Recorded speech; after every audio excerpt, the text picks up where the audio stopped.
Yeah, okay, Shalom. So lucky about that.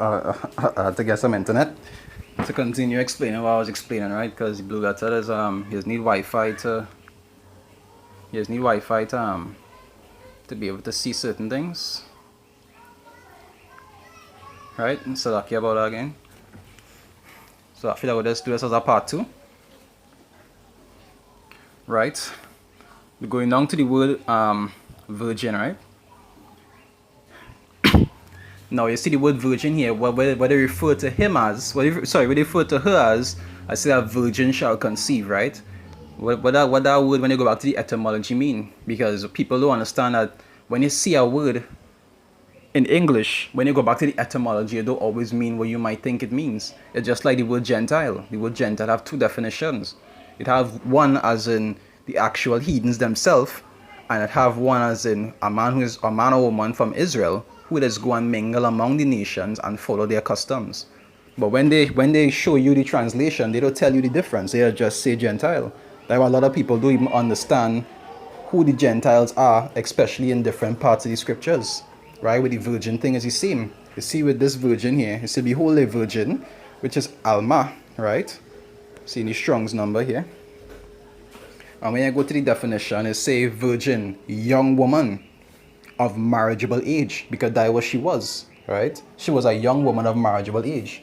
Because when you reach the age to be married, that is when it is actually be promised. Sometimes maybe promised before that, but when she was a marriageable age, that is how he gonna be able to sleep with her and so forth, because she'd already passed the token of her virgin of her the token of her age, which was like she started to see she monthlies, right? That is make her eligible for marriage according to the scriptures, right? They say maid or newly married, right? Because that is what that actually refers to. Right? It say a girl of marriageable age, right? Like the Arab. So you see that the one in Matthew and also in Isaiah, this is what it referred to. It was just talking about a young woman. It wasn't talking about a woman who didn't sleep with anybody and actually just get pregnant just so. You understand? That was just talking about a virgin pertaining to a virgin shall conceive, which is a young woman of marriageable age, shall conceive and bear a son. Right? Now let me go to our next virgin and give you a good example of that. It was a scripture that I think we read earlier. Deuteronomy 22.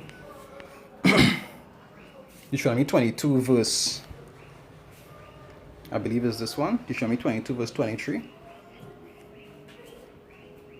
Right? You'll see the differences. The next one of what Amad or Amal or something like that.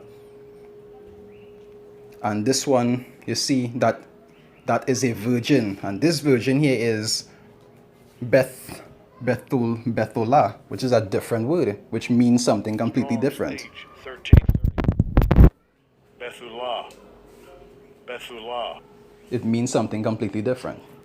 Even though they might use the term virgin in the translation, when you go back to the actual meaning of what it meant in that particular sentence, it meant something different, right? And this is what has got a lot of people caught up, because they think that Mary did make a child with no man whatsoever. An angel just came and just passed seed inside her. Like I said before, angels don't impregnate other men's wives. You understand? But people so can believe that the Lord was born of a man. Now they could believe he was born of a woman, but not a man. And that is something strange. Because if he could be born from a woman, why can't he be born from a man? That is people who had a woman worship mentality. We're trying to say that a woman is more pure than a man? Come on. Now we see what it say, right? Virgin. That's what this one actually means. Virgin. Right? When you go back to the meaning, what it's saying here, a virgin, pure or unspotted, right? It's called as being separate and secluded from intercourse with men. This is the first to a virgin, as in a woman who actually never had sex with a man before. So you're seeing that it's different. But the virgin that they explained that she was, in Matthew, it referred to what? A woman of marriageable age. Because you see, this Isaiah was a quote of what would play off in the future in Matthew, right? And that is something people just get caught up with. They just hear what? They say, behold, a virgin shall be with child. They thinking, oh, she never had no man in she life. No. He was born, as the scriptures say, from the seed of David. And it showed the lineage, the seed of David, it comes straight down to who? To Joseph. But you know, it's for some to get and it's for some to not get. That's how it is. Say, behold, a virgin shall be with child, and she shall bring forth a son, and they shall call his name Emmanuel, which being interpreted is God with us, right? Then Joseph, being raised from sleep, did as the angel of the Lord had bidden him, and took unto him his wife. So, you know, the Lord worked it out in some way, whether it be as he went and explained it to the parents, and the parents know to themselves, well, all right, he wouldn't go and try to say nothing bad against you or whatever, because these things were very serious. But however the Lord chose to let it resolve, he let it work out. You understand? And knew her not till she had brought forth her firstborn son. And people just get caught up with this also. Because after he actually slept with her, the angel instructed him, hey, don't sleep with she no more until the Messiah was born.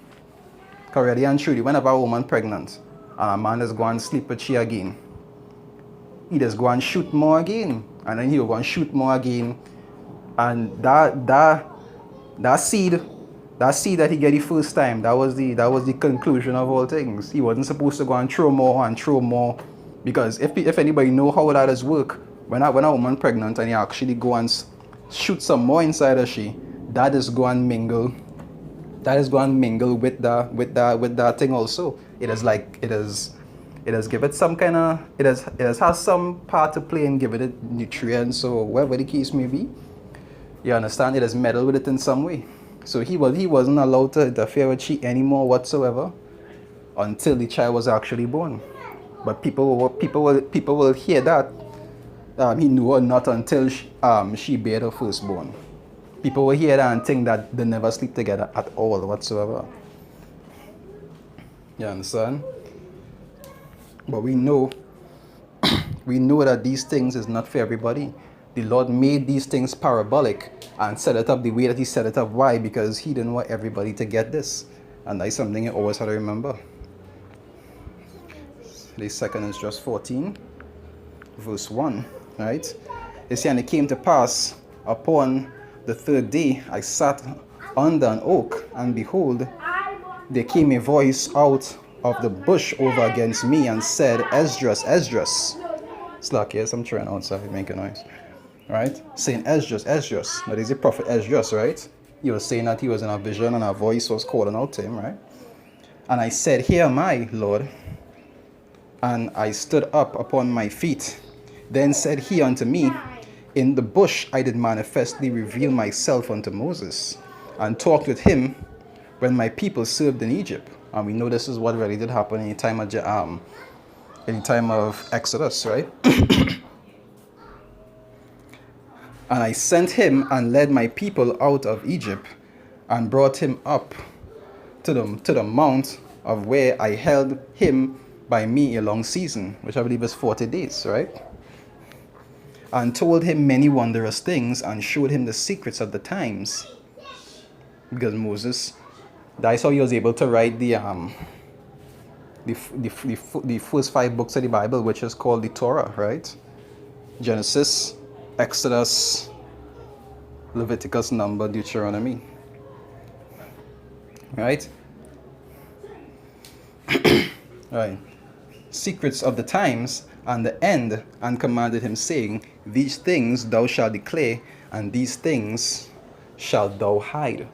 Because it has certain things that parabolic, and it has certain things that plain for normal people to understand. Because that's what these scriptures is. It have a lot of parabolic stuff in it. So it wouldn't always literally just tell you that that is what did happen. Just like with Mystery Babylon. We know because of the characteristics of Mystery Babylon, we know that is America. But it didn't say America. You understand? The Lord has put things in parabolic ways. And for those of understanding to actually decipher what it means. Let's see that in what? In Proverbs. Let's be last scripture because this going a little off topic, but it just showing how all these things are parabolic and it's for some to get and it's for some to not get, right?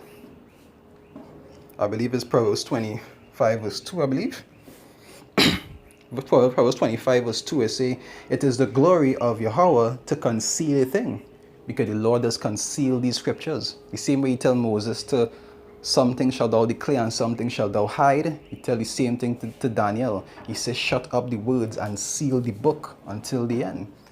That is why before, a lot of people didn't even understand these things. But now in these days, they understand because the books are being opened, as the scriptures talk about. Right? It said it's the glory of Yahweh to conceal a thing, but the honor of kings to search out a matter. And the scripture also say revealeth his secrets unto his servants, the prophets. So these are the things that the Lord has revealed too. And it's supposed to be taught unto what? Unto the elect. You know, the 144,000 and the 1/3. And the others will remain not understanding it.